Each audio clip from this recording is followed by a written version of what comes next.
how you doing? So where do we find you? I am just I'm good. I've just touched down in LA, so I'm a Uh, bit jet lagged right now, in a bit of a haze. So sorry in advance. did you fly there from Australia? Yeah, yeah, good 15 hours. Yeah, it's a bit of a slog. So how long have you got before you need to do some work? Well, I'm here doing press stuff already, so doing a few like meetings and interviews and stuff. But the tour starts next week, I think. Next week, and you must be feeling excited about taking these songs on the road. The album has been so well received. Yeah, thank you. And yeah, it's really exciting. Um, yeah, been toiling away at the new album, so it's really cool to have it out in the world and yeah, shortly be able to see people's reactions to it in real time when I take it on stage. The first album, it did really well. It got a lot of attention. It got a lot of awards. Did that all take you by surprise? Like for a first album, it just seems to fly. Yeah, I mean, I kind of made it in what I feel was like such a bubble that like kind of literally speaking because it was COVID times, but also like it was such like a personal endeavor. I kind of just made it for me. So whether people liked it or not, it was kind of like it was a real afterthought. So the fact that people actually ended up liking it to that scale was a huge shock in the best way possible. But yeah, it was a huge bonus because for me, I like right before I released that first album, I listened to it a million times and I was like, yeah, I absolutely love this to the point where if everyone else hated it and then I had a time machine and I was able to go back and change anything, like I wouldn't because I love how this is. So yeah, it was just a real bonus that people actually did end up liking it as well. Nice. Yeah. Well, people did end up liking it. So that whole experience with the first album, how did that affect how you approach the second album, knowing that now people were going to be paying attention?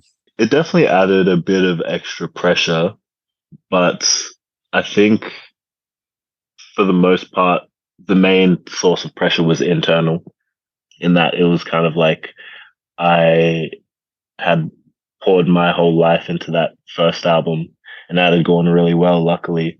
And then, you know, we'd still been going through our COVID era. And then I did a bunch of touring off the first album. But then, you know, after COVID and after touring, now it's time to make the second album. And it felt like a lot of my life experience had been used on that first album, and I hadn't really had enough time to live before the second album was meant to be made. So I think there was an internal pressure to make something that still felt authentic and genuine, and didn't just feel like I'm putting together an album because I have to put together an album. I think I broke through that. I got really inspired by different books and plays and things like that. And yeah, it inspired a narrative, which was about a roach that runs and runs and runs, Yeah. trying not to get stepped on by God. And I turned that into an album. Yeah, it sparked a lot of inspiration for me. So can you remember when you first came up with this concept for the album? It was kind of a bit of an ongoing process.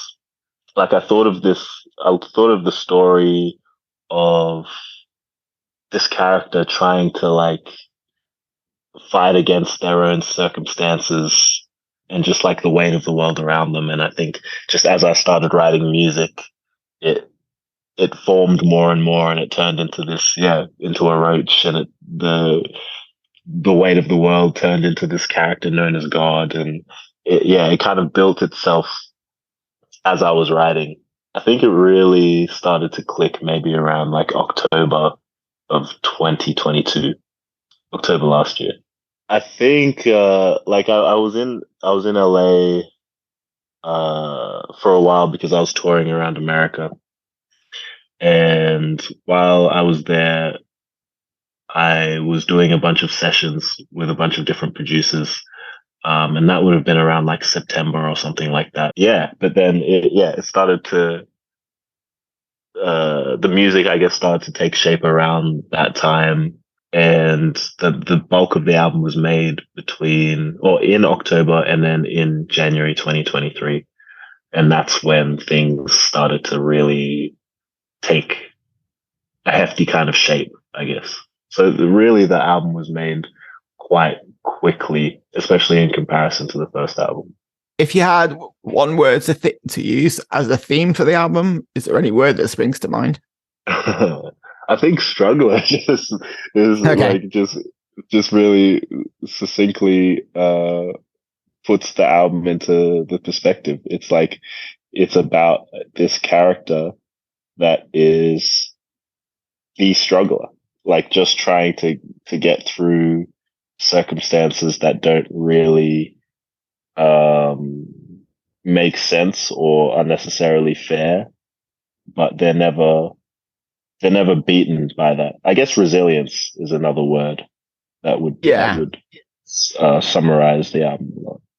Yeah, I was going to say, because even though, you talk a lot about various different struggles, that is also like a sense of hope to it. Mm, yeah, definitely. It's definitely like an underlying theme. Like the subtext of the album is definitely about like a celebration of just our will to survive and persevere throughout the struggles and the hard times. Has your personal outlook on life shifted between album 1 and 2? Yeah, I think so. I think I've just weirdly started to take things a bit less seriously after taking things really seriously. I think after getting very deeply existential about why things are happening, why, I have to walk a certain path or why the world is a certain way, it kind of, I guess, like dawned on me that, these are questions that we'll never have of a real solid and conclusive answer. And I think that revelation kind of alleviates you of the pressure in a way. And it's like it's not really it doesn't have to be about all the whys and the hows and the what ifs. It's just like it is what it is. So live it. It's life is here. It's right in front of you. So just Yeah. grab it and live it and experience it. Yeah. So it's more about acceptance, I guess. Yeah, yeah, definitely. Accepting what is there and just figuring out how to how to make it work for you through the way you move and the way you see things. When you set these songs on the road, do they shift at all? Like, do they change in a live environment? Yeah, yeah, definitely. Like both from a literal arrangement perspective, but also just in a contextual basis. I think like when I create a live show, I like to create like a new narrative around it and build it out visually, and I guess put these songs in a newer, fresher context. So most of the songs will have like specific live versions where maybe something small will change or maybe something big will change, whether it's lyrics or arrangements, so they can fit into the context of this new narrative, which is like the live show. Um, yeah, so it's a whole new beast. Nice. So you're going to be in Montreal, which is where we are on October the 18th. Yes, excited for that. Yeah, you played at Studio TD, which is a horrible new name for a venue which everybody loves, which was called L'Astral. Okay. A lot of our venues are getting sponsorship and changing their names, and nobody really likes it, but it is a great venue, so I'll say that for it. That's good. Yes, it's a great place to play. But I wanted to go back with you because your music seems to pull from so many different areas of like music genres. Where did music really start for you as a fan? Yeah, that's a good question. Because I guess music started for me literally just in my inception, but then how it started as a fan is kind of a different point. Like, because I was just raised around music. So I kind of took it as just like almost like a given. But then when I started to really appreciate it and like formulate what I really like and what I'm really about, that was a little later in the process. That would have been like when I was going into high school, almost around the time where I started making music myself. It Okay, wow. was, I was really into writing like short stories, and then that moved into poetry, and that moved into music. Yeah, and the music kind of started as a way to just like, I guess, get people to listen to the poetry, because hip hop for me, that I started primarily just in a hip hop space, and hip hop to me was just poetry with a beat behind it. That's exactly how And when people kind of dismiss hip hop as not being music, the old brigade, mm, that's exactly how I say it. I just say it's poetry to a beat, and sometimes samples and sometimes music. I saw Wu-Tang Clan and Nas last night. wow. Yeah, and they had one of the best bands with them. Like the drummer was incredible. And I'm just thinking, all these people that just think hip hop is just like made with a computer and it has no soul, they need to come and see this stuff. Yeah, 100%. Yeah. 100%. Yeah, I totally agree. And that's kind of what drew me to music in my own, I guess, like personal journey as well. And then I started listening to other rappers and kind of revering them like I did the poets that I would read. And then through hip hop, I would look more into production, and because it was so sample heavy, that's how I got into a lot of other genres as well, because there was sample jazz and there was sample rock, and then like yeah, and that kind of started my journey into becoming like a music nerd, and that would have been around like seventh grade. But before all that, I was already surrounded by music because my whole family really liked music. What bands and albums remind you of your teenage years? My teenage years, The Predator by Ice Cube, The Great Adventures of Slick Rick. Oh, what's the name of the first Erykah Badu album? I've got it here on CD. I can't think what the name is. Yeah, I can't remember what the name is either, but that was like one of my favorite albums. In Search of by NERD. Where does this kind of punk element come from with you? I think a lot of that has to do with growing up in Australia. Like I said, I kind of gravitated to hip hop very, like I guess at the start of my journey in discovering music, but Australia wasn't really a place where hip hop was really embraced to a large scale. It's much more of a rock centric place when it comes to music. Yeah. And that's just most genres of rock, whether it's just like stadium rock or punk or like surf, garage, psychedelic, just like rock in all of its forms. So I think it was something that I was kind of surrounded by, and was kind of subconsciously taking influence from. And then when I got deeper into music, I kind of had this palette already of how emotions translated into sound for me.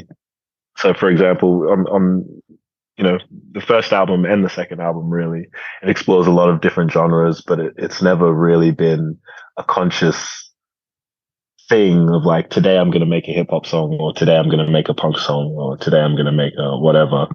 It's kind of like, because I've been surrounded by all of these things, if I go to the studio on a certain day and I'm feeling a certain emotion and I open my mouth, it's more likely that this emotion is going to come out sounding like this genre. So if I'm angry on a certain day, or I need to say something more assertive, that will usually come out in a punkier sound. Or if I'm feeling, a little more, sad, or even like just like seductive or something, maybe it'll come out a bit funkier, or maybe it'll come out a bit smoother, like a R&B type feel or something like that. And that's kind of how the genres have kind of played in my music creation process. Nice. That's really interesting. What about new music? Is there any other artists that you've been excited about recently? I really like Eve Tumor. Eve Tumor. Idols are great. Caroline Polachek, I really like. Fantastic. See, you've named 3 artists and they're all completely different. That tells me a lot about your taste. Yeah, yeah. Yeah, I just love music. Yeah, genre has never really meant much to me. It's just like if it's good, it's good. If it says something or makes me feel a certain way, then who am I to deny that because of, these labels or whatever. Yeah, 100% Um, agree. yeah, yeah. Well, I just want to thank you for your time. I also want to wish you the best of luck with the Arias because Oh, thank you. you're the most nominated person this year. Pretty amazing and much deserved. So good luck with all that. We're going to see you in Montreal on the 18th. And yeah, thank you very much for your time and good luck with everything that's coming up. Yeah, appreciate it. Thanks a lot.